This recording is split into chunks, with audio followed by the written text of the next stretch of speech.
안녕하세요. SNU Fast MRI 챌린지에 참석하신 여러분 반갑습니다.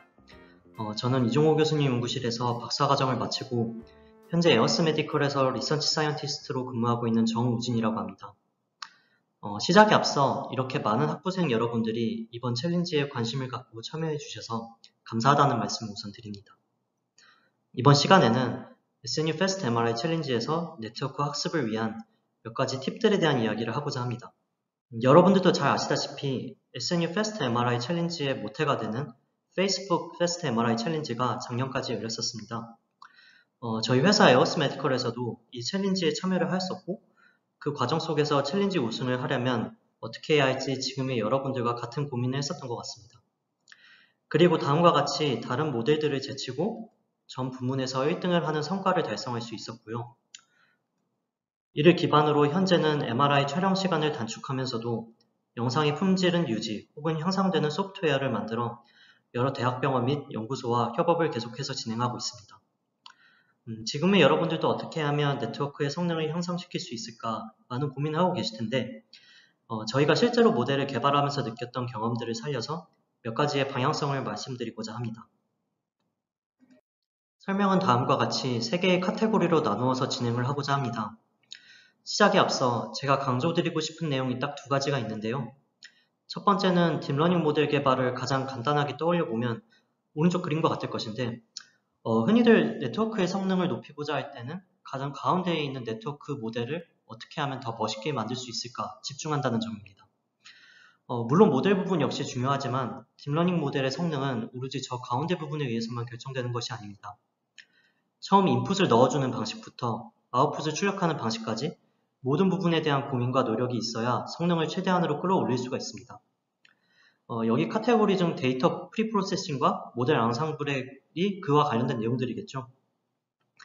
그리고 2번째는 제가 설명드리는 팁들이 정답이 아니라는 점을 유의하셨으면 합니다. 딥러닝을 공부하시면 하실수록 아시겠지만 어떤 방법들을 제시할 때 이 방법이 어느 상황에서나 제일 좋고 가장 이상적인 방법이다 라고 주장하는 경우는 극히 드뭅니다. 똑같은 모델이라 하더라도 데이터 특성에 따라 더 성능이 좋아지기도 하고 나빠지기도 합니다. 반대로 아무리 좋은 모델이라고 하여도 가지고 있는 GPU 성능에 따라서 쓸 수 없는 모델들이 있고 데이터 양에 따라서 오히려 성능이 감소되는 경우도 발생합니다. 그래서 제가 드리고 싶은 말씀은 모델의 성능을 개선하고자 어떤 방법을 적용할 때 그 방법을 왜 적용해야 하는지 생각해보고 실험을 해보면 좋겠다는 것입니다. 가지고 있는 직관들이 있다면 그 직관들을 토대로 모델을 개선하고 또 실험 후 모델 성능이 향상되었는지 이렇게 차곡차곡 쌓아 나가야 이 챌린지에서 좋은 성과를 거둘 수 있을 것입니다. 그럼 첫 번째로 데이터 프리프로세싱에 대한 이야기부터 시작하겠습니다. 저희가 인풋으로 제공드렸던 데이터 타입은 2가지로 존재합니다.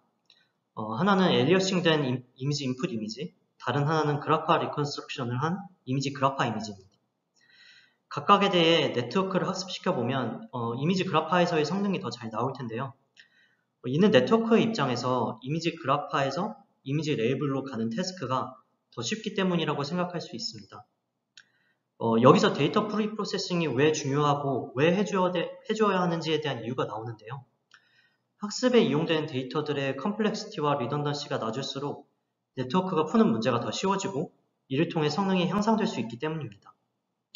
이렇게 컴플렉시티를 낮춰주기 위해서는 그 데이터들을 어떤 하나의 도메인에 잘 표준화시켜주는 것이 중요한데요. 무슨 말인지 하나하나 예를 들어보겠습니다. 첫 번째는 데이터 디스트리뷰션에 대한 문제입니다. 예를 들어 트레이닝 데이터 2개의 샘플을 뽑아서 각각의 시그널 인텐시티 히스토그램을 봤다고 가정해 보겠습니다. 그런데 브레인 A와 브레인 B의 데이터 디스트리뷰션이 다음과 같이 매우 다르다면 그리고 이렇게 다른 데이터들이 매우 많다면 네트워크의 입장에서는 컴플렉시티가 높아지게 되겠죠.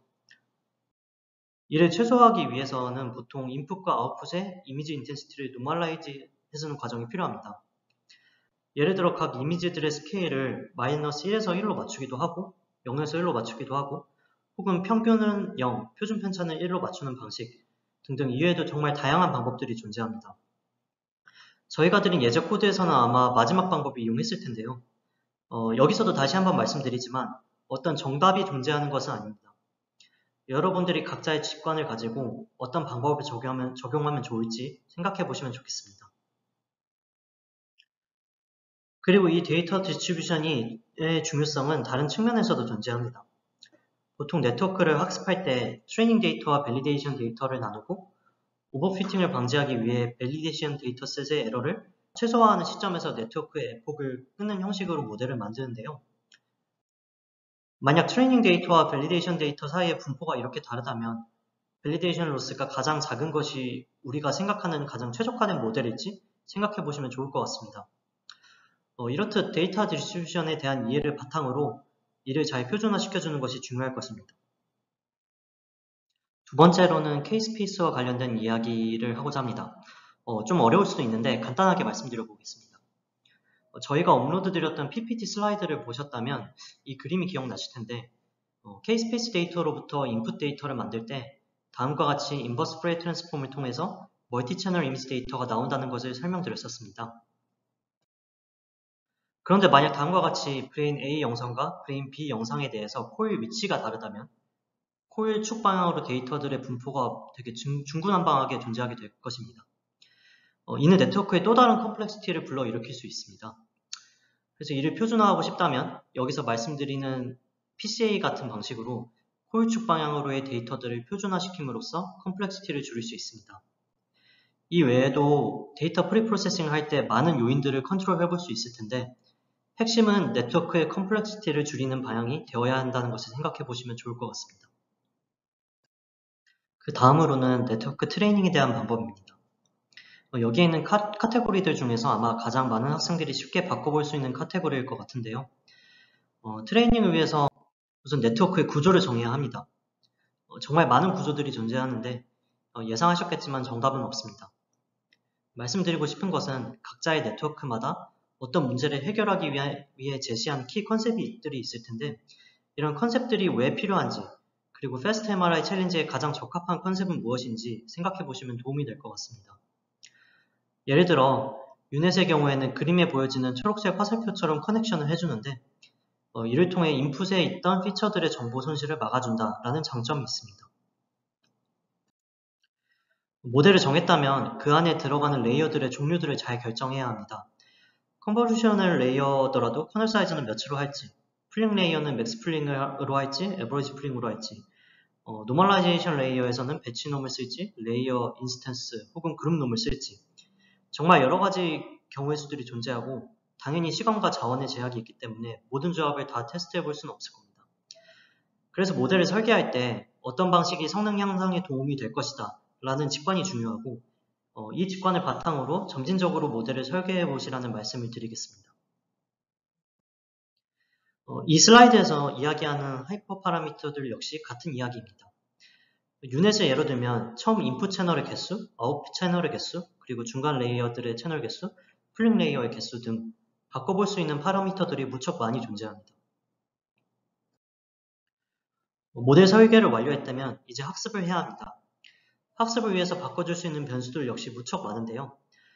먼저 로스 펑션을 어떻게 디자인할 것인지를 정해야 합니다. 같은 SSIM 로스여도 윈도우 사이즈를 어떻게 정하느냐에 따라서 결과가 달라질 수도 있고 그 외에도 에런 혹은 L2 로스들을 써볼 수 있습니다. 혹은 로스를 구할 때 티슈가 존재하는 곳에서만 로스를 구하도록 설계해 볼 수도 있고 다른 방면으로는 퍼셉추얼 로스를 써볼 수도 있습니다.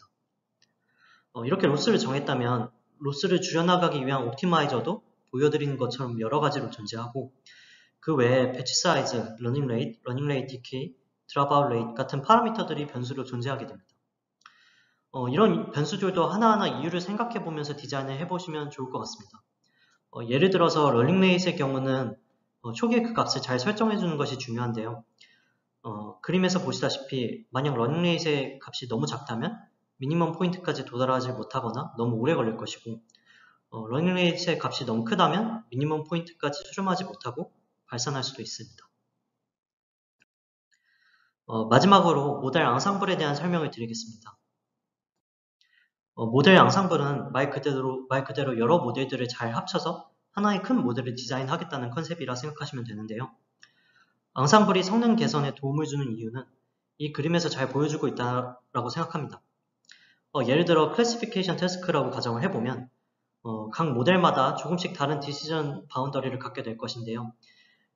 그리고 이 모델들을 에버리징 해주면 각 모델마다 발생한 바이어스나 베리언스를 줄여줄 수 있기 때문에 성능이 올라가게 됩니다. 앙상블의 대표적인 예로는 배깅과 부스팅이 있는데요. 배깅은 각 모델을 병렬적으로 합치는 반면에 부스팅은 직렬로 붙여서 마치 채로 여러 번 거르듯이 디자인을 한 것입니다. 각 방식에 대한 예를 설명드리자면 어떤 여러 가지 인풋 타입들에 대해서 모델을 따로따로 만들어서 이를 배깅하는 식으로 모델을 앙상블 할 수도 있을 것이고, 부스팅에서는 네트워크와 MR 피직스를 결합하는 형태로 모델을 디자인해 볼 수도 있을 것입니다.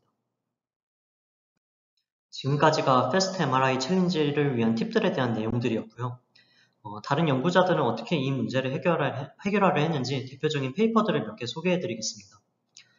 다시 한번 말씀드리지만 저 페이퍼들이 정답이 아닐 수도 있습니다. 저희가 갖고 있는 챌린지 데이터셋에 대해서 오히려 성능이 떨어질 수도 있고, 성능이 좋다 하더라도 매우 큰 GPU 메모리를 요구한다면 저희가 제공드린 GPU에서는 모델을 업로드조차도 못할 수 있기 때문입니다. 이 페이퍼들을 통해 연구자들이 네트워크 성능 향상을 위해서 어떤 직관을 가지고 어떻게 문제를 해결하려 했는지 관찰을 해보시면 좋을 것 같습니다.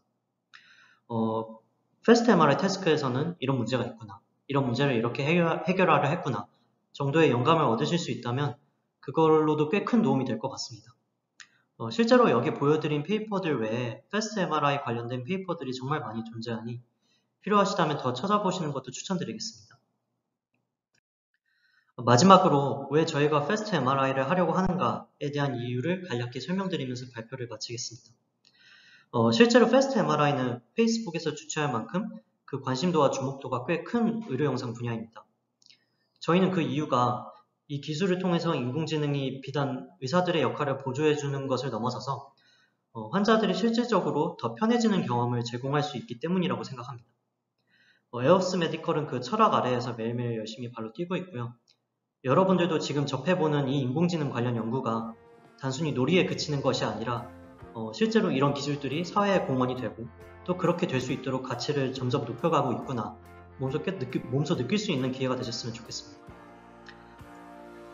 네, 그럼 지금까지 긴 이야기 들어주셔서 감사드리고요. 이상으로 제 발표를 마치겠습니다. 감사합니다.